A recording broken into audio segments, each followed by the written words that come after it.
It is neither proper nor equitable that Americans should be denied the benefits of housing owned by the federal government or financed through the federal assistance on the basis of their race, color, creed, or national origin. First, we're going to have to lay the facts on the line about the existence of discrimination in housing. We're going to have to educate the public to the fact that it is an existing thing which is a real problem. It is clearly against the law to segregate people in these projects, yet there are many projects which are still segregated. Even in Sacramento, California,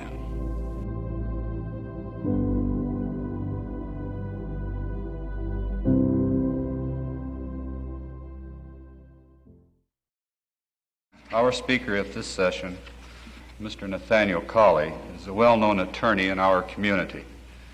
Besides his general law practice in Sacramento, he has been the National Association for the Advancement of Colored People's Council in Sacramento and San Francisco public housing cases. I regard it a distinct honor and privilege to present Mr. Colley to you.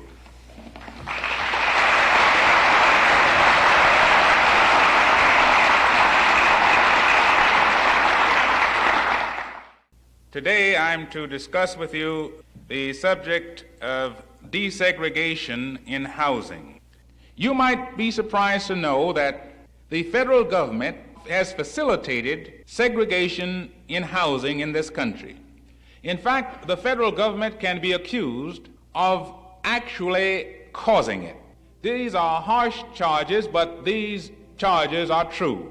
Part of the reason this history is important is because the inequalities that we see today have a long history. Starting in the 1920s, for instance, when California's population really began to grow, we find that the more people that came here of different ethnicities in greater numbers, the more temptation there was to discriminate against those groups if there were preconceived prejudices against them. So we begin to see things like restrictive covenants and housing deeds. It was a big part of the National Association of Real Estate Boards across the United States. And they were very instrumental in guiding local real estate branches across the country on how to use race covenants to preserve the value of their properties. And these covenants usually provided that at no time should the land be used, occupied, or owned by any person except persons of the Caucasian race. And builders and subdividers could exclude entire ethnic groups from whole neighborhoods by placing restrictive covenants on the land. There was actually a hierarchy of ethnicities that they wanted, that they preferred for those neighborhoods, and others that they didn't.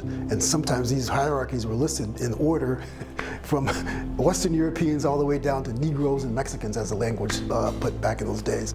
Now, as they do this and they promote this exclusionary type of housing, they also become the administrators for FHA. And this is how we got race covenants as a condition of FHA financing. And this notion of relating race to value also was prominent in the way we decided who got to live in public housing. So you see all this public housing going across the United States. And similarly, you will see this process of segregation around the housing developments and sometimes within the housing developments. But the big problem here is that when you use government funds, public funds, to create housing, it's supposed to provide equal access. Well, New Helvetia was a housing project that was built in 1941, Sacramento's first public housing project. And as time went along and more people moved into the 310 some odd units that were there, certain practices began to take place that reflected discriminatory practices by the Sacramento Housing Authority. They had 16 black households that were segregated in one section apart from the white households. This went on for a number of years until it was discovered by Nathaniel Cauley. He went back and talked to local members of the NAACP, and so they determined that what they would do was take a few of those black tenants and get them to be part of a lawsuit against the Sacramento Housing Authority. So on February 1st, 1952, Superior Court Judge J.L. Henry determined that the Sacramento Housing Authority was in violation of anti-discriminatory laws that were on the books at that time. And that case that Colley got the injunction for was actually the first of its kind involving public housing in the entire United States as far as we know. And it was believed that the Housing Authority would, in good faith, honor that injunction. And of course, Colley years later stated that, in his opinion, discrimination in New Helvetia was still ongoing. Where there is an injunction against the Sacramento Housing Authority prohibiting them from segregating, you will find that the vast majority of the Negro people live in one little geographical area. And you will also find that the few Caucasians in between are usually of Mexican ancestry. Well, the truth of the matter is we didn't have any objection to living next to people of Mexican ancestry. We were simply trying to point out that while they were complying with the letter of the law, certainly they were not complying with the spirit of it, and in my judgment, they have still not complied.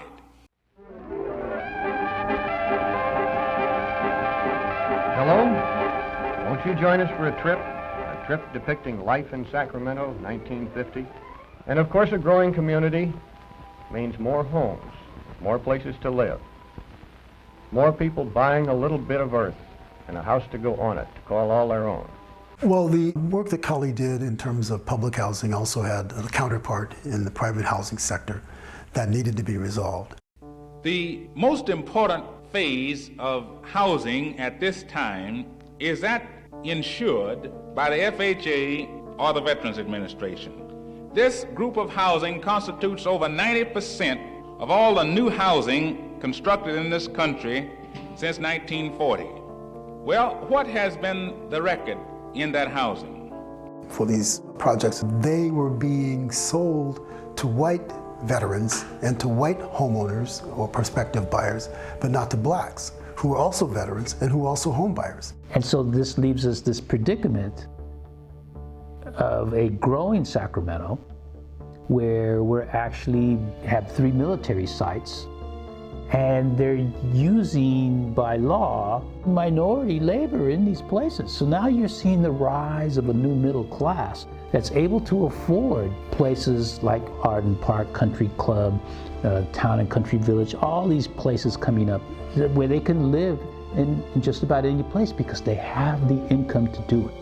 So Nathaniel Cauley ran across a case where an African-American gentleman by the name of Oliver Ming, an employee of McClellan Air Force Base, wanted to buy a house in a subdivision that was being built near the North Highlands area, which is, of course, in the northern part of Sacramento County. And he went to the actual site to try to negotiate the thought of buying a home out there and was told, no, we do not sell to black people, literally, in his face. Many Americans are amazed to know that up until the year of our Lord 1950, our great federal government required, mark my word, I did not say permitted, I said the federal government required restrictive covenants on land insured by FHA. So now these builders become the proxy for the federal government to refuse housing to people who can actually afford it, just on the basis of color. So the intent here was to actually keep our new neighborhoods segregated. Of course, the theory behind fair housing is that nobody is to be discriminated against. All fair housing does is try to make housing available to all people without regard to race, color, or creed. It seems to me this is fundamental in the American system, but somehow we have not been able to sell that idea to people. So we've got over 10,000 new homes in Land Park and Arden Park and all these new places in between.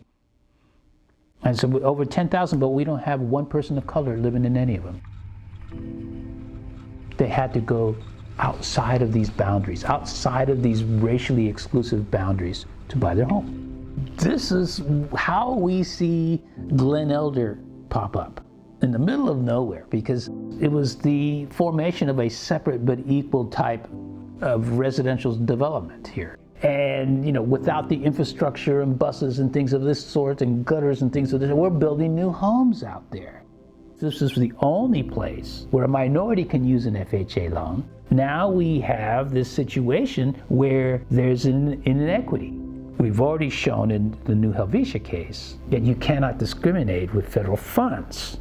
But here we're doing the exact thing that New Helvetia case fought for. So the Ming case really drives home this flaw in public policy that Colley is exposing to people. During his closing arguments, Colley approached the judge and made sure that he heard and understood the importance and gravity of what this particular decision would mean. And that quote states, "One who dips his hand into the pocket of the federal treasury must not complain if a little democracy clings to it." But Oliver Ming was the first case that we know of that spoke to this idea that any federal funds being used for private housing acquisition could not discriminate on the basis of race. Ming wins this case, and they award him $1 in damages. $1 in damages. You know, this is a guy who is all over town trying to find a house he can move into, and he's awarded $1 for all of his injury, which, you know, is basically a slap in the face to this whole process, this legal process that Colley was rolling out for us. And the FHA is just getting around to being goaded into trying to assist in making this housing available to all without regard to race, color, or creed.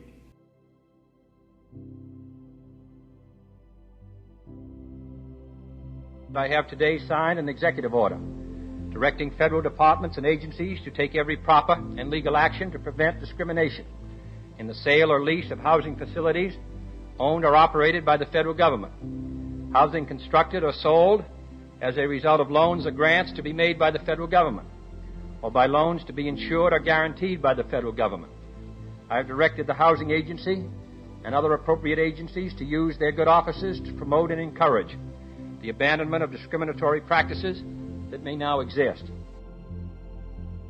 In conclusion, let me say that it is my opinion that housing segregation is the key to the entire fight for desegregation in America. Until we desegregate housing, all of our other efforts will be of limited consequence. And so when we try to sum all of this up, what Nathaniel Cauley is trying to say here is how housing has this major impact on all of our lives, because where we live is our first exposure to all the things that make us productive in society.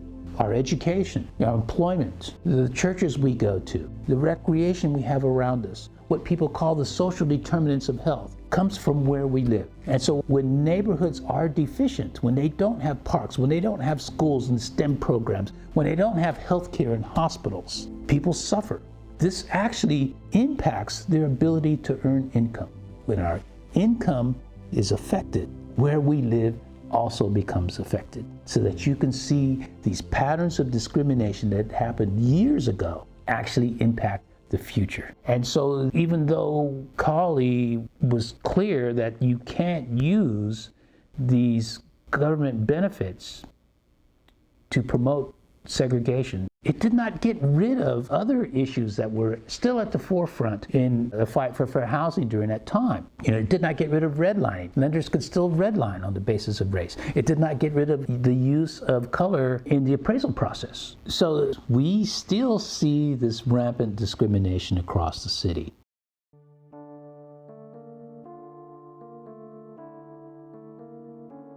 Isn't the NAACP also finding fault with housing practices within California? Yes, there's widespread evidence in this regard, and when the lawsuit comes, I think people will see that the state agencies have much power to do something about housing discrimination, but they have done nothing about it. How long do you expect this legal battle to take? Well, I don't know, but as some general said, once we're prepared to fight on this line all winter, but we're prepared to fight on this line for many years if it takes that.